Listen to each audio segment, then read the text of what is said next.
Pilgrim was a true story. It was loosely written around a true story that had happened in my hometown.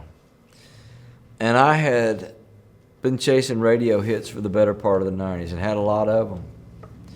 But it was starting to wear thin, and all of a sudden radio was cooling, and I tried chasing for a minute, and I felt awful about it. And I put my self-worth on that number that I would either rise or fall to on a chart.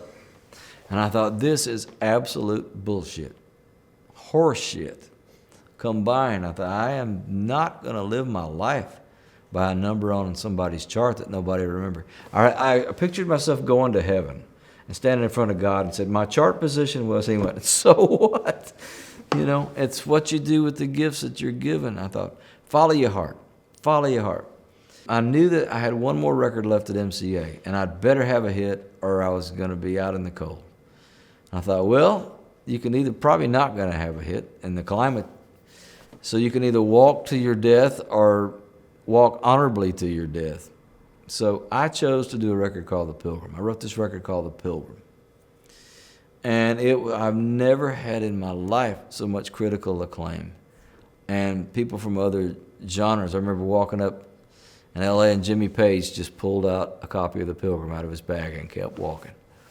It went to the moon with astronauts. It got reviews. It was the country music Sgt. Pepper's. And they didn't hear the right single, so it was like one of the most overlooked, famous records in the world. But I've never let up on it. It'll come out again. But sure enough, that was kind of the tail end of that chapter of life. But that was the downbeat of being proud of what I did. Most of those hits that we had in the 90s that got me famous, butt-wiggling hits, I can't listen to them. You know, I have fond memories of them, but it's like, yeah, that was cute, but keep trying. Starting with The Pilgrim forward, I can listen to everything that I've done and not have to cough at any point, you know.